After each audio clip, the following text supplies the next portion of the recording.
ఈ రోజు నిరుద్యోగం మన దేశంలో అతిపెద్ద సమస్యగా మారింది.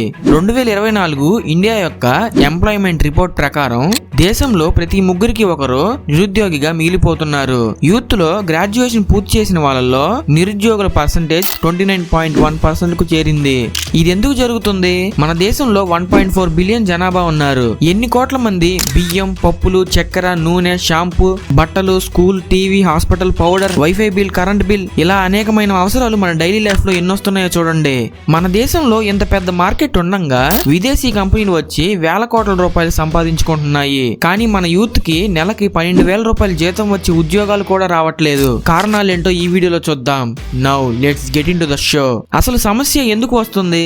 నెంబర్ 1, భారతదేశంలో పెద్ద మార్కెట్ ఉండటం. కేవలం ఫుడ్ సెక్టార్ లోనే విదేశీ కంపెనీలు పెప్సీ 80 బిలియన్ రూపాయల ఆదాయం పొందుతుంది. కోకో కోలా 128 బిలియన్ రూపాయల ఆదాయం పొందుతుంది. ఇలాంటి సంస్థలు వేల కోట్ల రూపాయలు సంపాదించుకుంటున్నాయి. కానీ భారతదేశంలో యువతకి సరైన జీతం వచ్చే ఉద్యోగం కూడా లభించట్లేదు. సెకండ్ది, less quality education. Engineering students లో 60% స్టూడెంట్స్ అసలు ఇంటర్న్షిప్సే చేయట్లేదు. 80% మంది ఉద్యోగాలకు అసలు ఎలిజిబిలిటీయే కావట్లేదు. ఐటీఐ, హ్యాండ్ క్రాఫ్ట్ విద్యా సంస్థల్లో అసలు సరిగ్గా సీట్లు కూడా ఉండట్లేదు. Number 3, less production sector. 2016లో 51 మిలియన్ ఉద్యోగాలున్న తయారీ రంగం 2023 నాటికి 36 మిలియన్లకు తగ్గిపోయింది. వేరే సెక్టార్స్ లో కూడా జాబ్స్ యొక్క కౌంట్ తగ్గుతూనే ఉంది. నెంబర్ 4, ఇంపాక్ట్ ఆఫ్ కోవిడ్-19. 2020లో 120 మిలియన్ల మంది కరోనా కారణంగా ఉద్యోగాలను కోల్పోయారు. అప్పటి నుంచి ఇప్పటి వరకు కూడా పరిస్థితులు అసలు మెరుగుపడలేదు.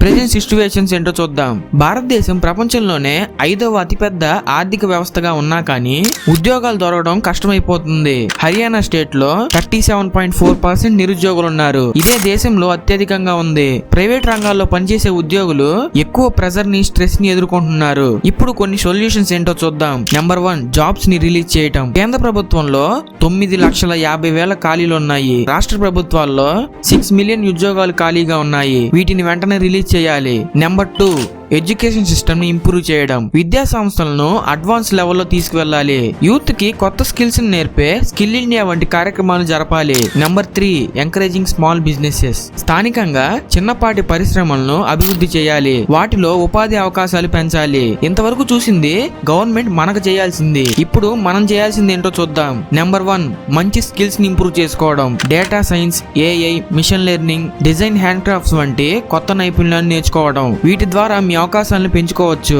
ఆన్లైన్ లో అందుబాటులో ఉన్న ప్లాట్ఫామ్స్ నుంచి నేర్చుకోండి, లైక్ యూట్యూబ్ నుండి. నెంబర్ 2, సెల్ఫ్ మోటివేషన్ చేసుకోవడం. చిన్న స్థాయిలో అయినా కానీ కొత్త పనుల్ని ప్రారంభించండి. చిన్న ఉపాధి అవకాశాలను పద్ధతిగా ఉపయోగించుకోండి. నెంబర్ 3, ప్రెజెంట్ ఆపర్చునిటీస్ ను ఉపయోగించుకోవడం. తక్కువ ఆదాయం వచ్చినా కానీ వాటిని ఇంటర్న్షిప్ గా భావించడం. మీ స్కిల్స్ ని ఇంప్రూవ్ చేసుకోవడానికి ప్రతి అవకాశాన్ని వినియోగించుకోండి. ప్రతిరోజు మనల్ని మనం అప్డేట్ చేసుకుంటూ ఉండాలి. ఏదో ఒకటి నేర్చుకుంటూ ఉండాలి. ఇది జాగ్రత్తగా వినండి. ఒక ఇంపార్టెంట్ పాయింట్ చెప్పబోతున్నాను. ఈ సమస్యలకు ప్రభుత్వం మాత్రమే పరిష్కారం కాదు. మనందరి కృషి, మార్పు, పట్టుదల వల్ల ఇది సాధ్యమవుతుంది. ప్రతి ఒక్కరూ మీ పాత్రని మీరు కరెక్ట్ గా పోషించగలిగితే ఈ సమస్యలన్నీ తగ్గుతాయి. మార్పు మన చేతుల్లోనే ఉంది. ఈ వీడియో మీకు నచ్చినట్టయితే ఇప్పుడే వీడియోకి లైక్ చేసి ఛానల్ సబ్స్క్రైబ్ చేసుకొని బెల్ ఐకాన్ అయితే ఆన్లో పెట్టుకోండి. ఇంకో వీడియోలో మళ్ళీ కలుద్దాం. Bye bye.